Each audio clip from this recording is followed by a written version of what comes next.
பெயர் சொல்ல வந்தவன் பேரன் என்பார்கள். என் பெயரை சொல்லவும் பயந்து கொண்டிருந்த நான் இன்று உன் பெயரை உலகமெங்கும் சென்று முழங்கும்படி செய்துவிட்டாய். பிறந்த நாள் முதல் ஒரு சுகமும் காணாத உன் தாய் விபுதை இன்று ராஜமாதாவாக பெருமை பெற்று விளங்கும்படி செய்துவிட்டாய். ஊர் ஊராக ஓடிக்கொண்டிருந்த அசுரகுலத்தார் பாரியங்கள் வலிமையை என்று பார் முழுவதும் சென்று முழங்கும்படி செய்துவிட்டீர்கள். மண்ணுலகம் நம்முடையதாயிற்று. மதங்கமாபுரம் பூமிக்கு தலைநகரமாயிற்று.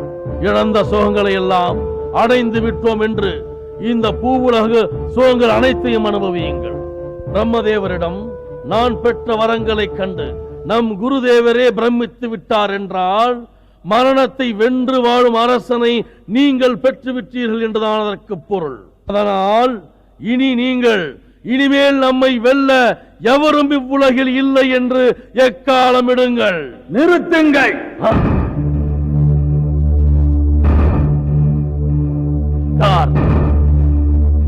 இதோ இங்கே பார் கஜமுகாஸ்வரா. இது என்ன விசித்திரம்! சிரம் மட்டும் என்னுடன் உரையாடுகிறது. யார் நீங்கள்? நவக்கிரகங்களில் ஒருவனாகி நாகத்தின் உடலை பெற்றவன், சாயா கிரகம் என பெயர் பெற்றவன், எவராலும் சாயாத வலிமை பெற்றவன். அப்படியானால் தாங்கள் தான் ராகுவா?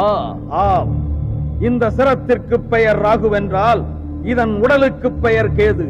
இது என்ன வியப்பாக இருக்கிறது! ஒருவரின் தலை வேறு உடல் வேறாகி எப்படி இரு பெயர்களில் இயங்க முடிகிறது? அசுரகுலத்தில் பிறந்த ஒரே காரணத்தால் எங்களுக்கு இப்படிப்பட்ட அநீதி இழைக்கப்பட்டது கஜமுகாஸ்வரா.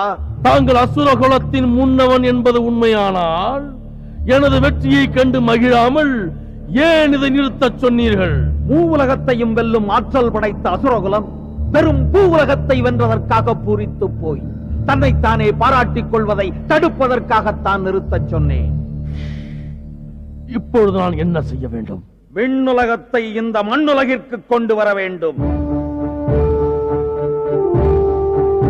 அசுரகுலம் முழுவதையும் அழித்து விட்டோம் என்று அகந்தை கொண்டிருக்கும் அமரர்களை உனக்கு அடிமையாக்க வேண்டும்.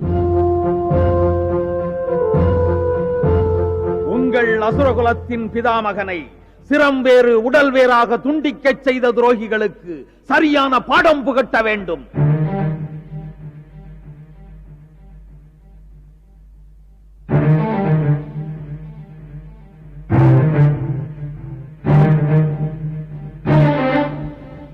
சிரம் வேறு உடல் வேறு துண்டித்ததாக சொன்னீர்களே, அது என்ன கதை?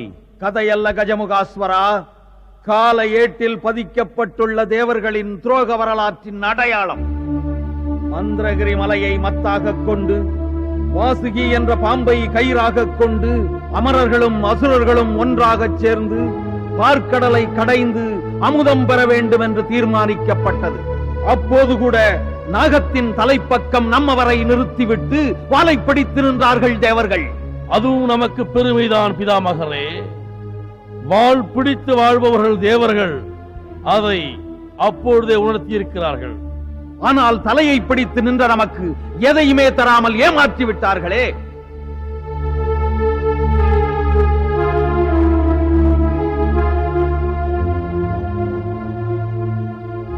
நாகத்தின் தலைப்பக்கம் நின்றதால் அது ஆலகால விஷத்தை கக்கியது.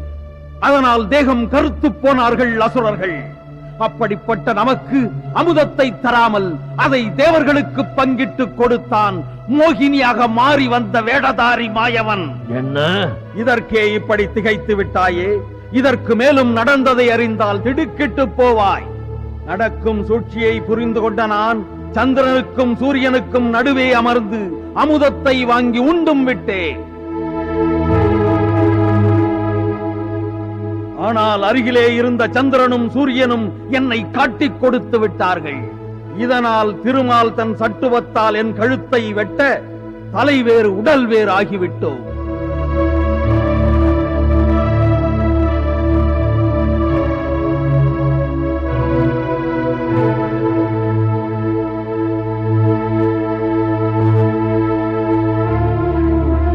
அமுதமுண்ட காரணத்தால் இரு பகுதியுமே உயிரோடு இயங்கிக் கொண்டிருக்கிறோம். நம்ப முடியாத அதிசயமாக இருக்கிறது. ஏன் இந்த சந்தேகம்? இதோ இங்கு இருக்கிறது. அதோ அங்கே என் உடல் தோன்றுகிறது பார்.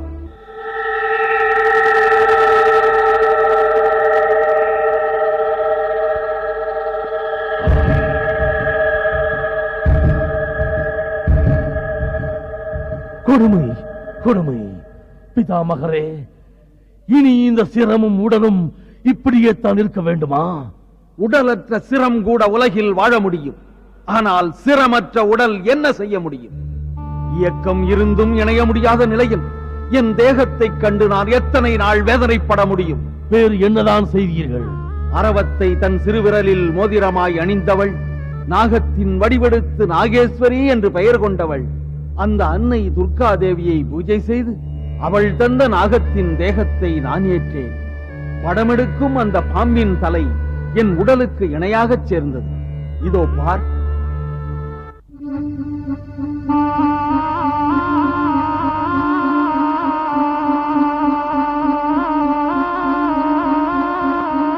பார்த்தாயா கஜமுகா, நாகத்தின் உடலை பெற்ற நான் ராகு என்றும் சிரத்தை பெற்ற எனது உடல் கேது என்றும் பெயர் பெற்றோம். அதன் பின் ஈசனை தொழுது 7 கிரகங்களோடு இணைந்து நவக்கிரகங்கள் ஆனோம். சிரம் அறுபட்ட போதும் மனமுறம் மாறாமல் தங்களை பாதுகாத்துக் கொண்டீர்களே, உங்கள் உறுதியை போற்றுவதா? தவத்தை புரிந்து சிவத்தை கனிய வைத்து நவகிரகங்கள் ஆனீர்களே, உங்கள் சிறப்பை போற்றுவதா என்று எனக்கு புரியவில்லை. அது எங்களுக்கு அவசியமில்லை கஜமுகாஸ்வரா. என்னை துதிக்கும் மந்திரத்தைப் போலவே கேதுவை துதிக்கும் மந்திரத்தை கேள். பலாச புஷ்பசங்காசம் தாரகாக்கிரகமஸ்தகம் ரௌத்ரம் ரௌத்ராத்மகம் கோரம் தம் கேதும் பிரணமாம் யகம் என்கிறது.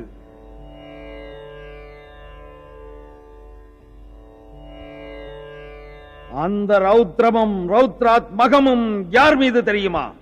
உங்களை காட்டிக் கொடுத்த சூரிய சந்திரன் மீதுதானே. ஒரு வார்த்தை சொல்லுங்கள். அசுர குலத்தின் வலிமையை காட்டி அவர்களை இங்கே கொண்டு வந்து விடுகிறேன். அவர்களுக்கு உரிய தண்டனையை இறைவனின் ஆணையை ஏற்று கிரகணம் என்ற பெயரால் நாங்களே தந்து கொண்டிருக்கிறோம். அவர்கள் ஒளியை முழுமையாக மறைத்துக் கொண்டிருக்கிறோம். அதனாலேயே அவர்கள் தங்கள் பெருமையை இழந்து தவித்துக் கொண்டிருக்கிறார்களே, அது ஒன்று போதாதா? வேறு யார் மீது உங்களுக்கு வஞ்சம்? சூரியன் கிழக்கிலிருந்து உதயமாகிறான் என்றால் அந்த திசைக்கு தன்னை காவலன் என்று சொல்லிக் கொள்பவன் இந்திரன். அஸ்தமன நேரத்தில் செங்கதிரால் வானம் சிவப்பது போல் தன் வாழ்வில் அஸ்தமனத்தால் இந்திரனின் முகம் வெட்கிச் சிவக்க வேண்டும். அவர்களுக்கு அமுதத்தை தருவதற்காகத்தானே நரடன் அந்த நாடகத்தை ஆடினான். அதை அருந்திய காரணத்தை நினைத்தே வருந்தி துடிக்க வேண்டும் அவர்கள். தங்களுக்கு செய்த துரோகத்திற்கு அதுதான் சரியான தண்டனை என்று நீங்கள் கருதினால் நான் அப்படியே செய்து விடுகிறேன்.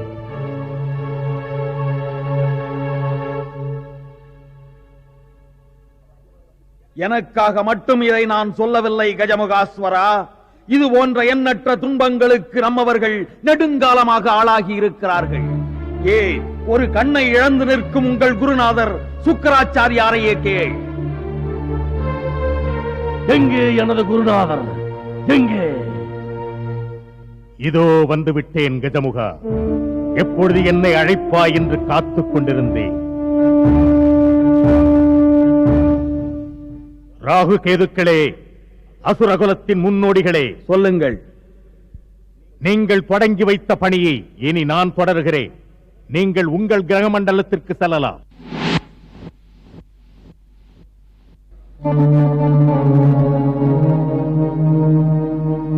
குருதேவா, ராகு சொன்னவை அனைத்துமே உண்மைதான்.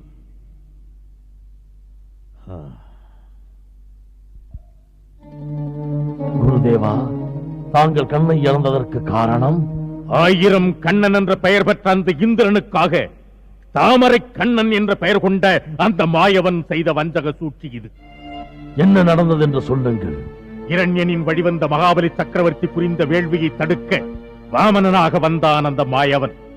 3 அடி மண் தானம் கேட்டார். அதை தானமாக தந்தார்.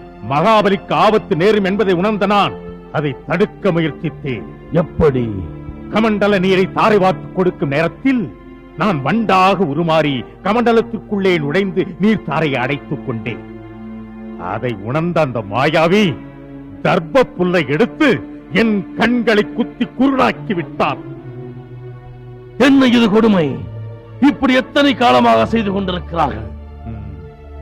யுகங்கள் தோறும் அந்த தேவர்கள் நமக்கு இப்படிப்பட்ட கொடுமைகளை செய்து கொண்டுதான் இருக்கிறார்கள். அதற்கு சாட்சியாகத்தான் ராகுவின் சிரம், கேதுவின் உடல், உன் குருநாதனின் விழி இன்று முன்முன் காட்சியளிக்கிறார்கள். இவையெல்லாம் அறிந்து கொள்ளாமல் பூமியை வென்றதே போதும் என்று இருந்து விட்டேனே. அசுர குலத்தையே வாழ வைத்து விட்டோம் என்று பெருமை கொண்டேனே. குருதேவா, இன்றே வானுலகம் நோக்கி புறப்படுகிறேன். சீறி வரும் நெருப்பையும் நிலை மாறி வரும் காற்றையும் அடிமைப்படுத்துகிறேன். பெரும் வெள்ளமாகி வரும் அருணனை ஒரு நொடியில் அடக்குகிறேன். அமரர் தலைவரான தேவேந்திரனை அந்த அமரலோகத்திற்கே சென்று சிறை பிடித்து வருகிறேன்.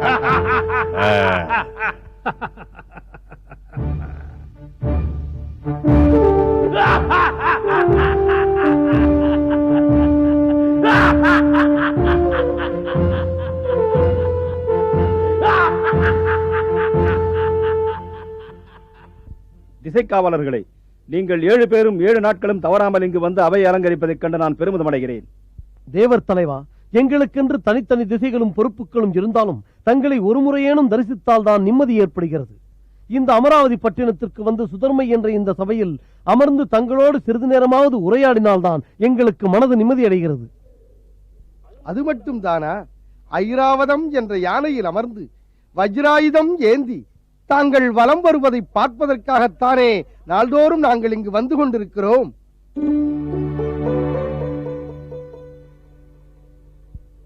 ஏன் இந்த கற்பக விருட்சத்தின் நிழலில் அமர்ந்து காமதேனுவின் பாலை சுவைப்பதற்காகவே வந்து போகிறோம் என்று சொல்லலாம்.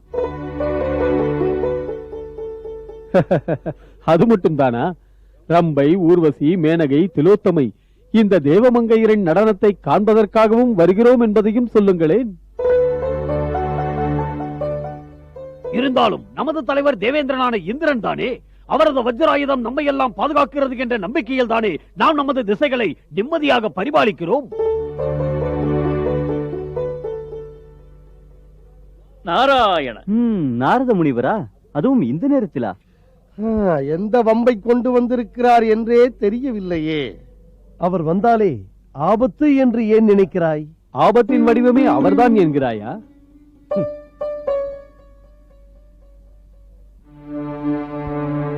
நாரதரே, ஏன் புறப்பட்டு விட்டீர்கள்?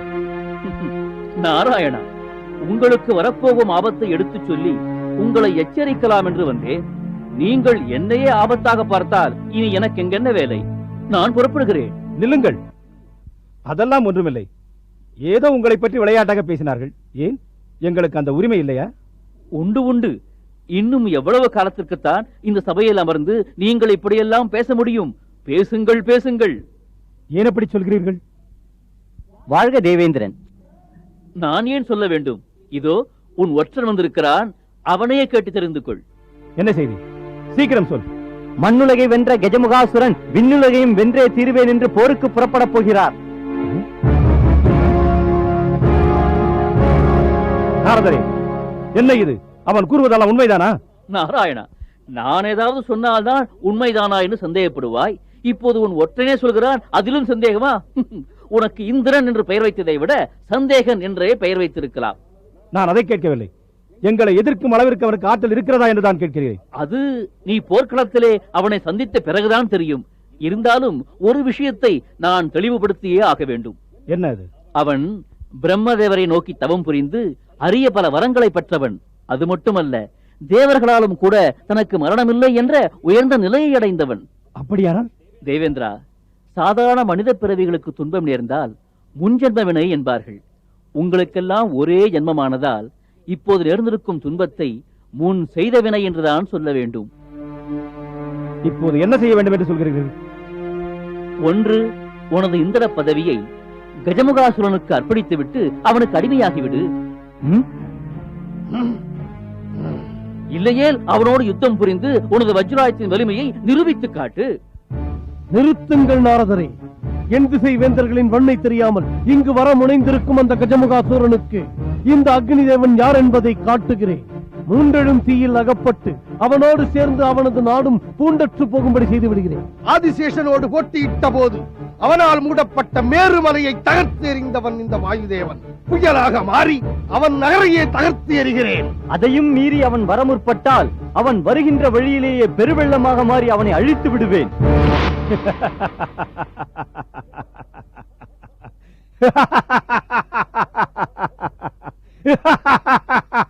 நாராயணா, நாராயணா.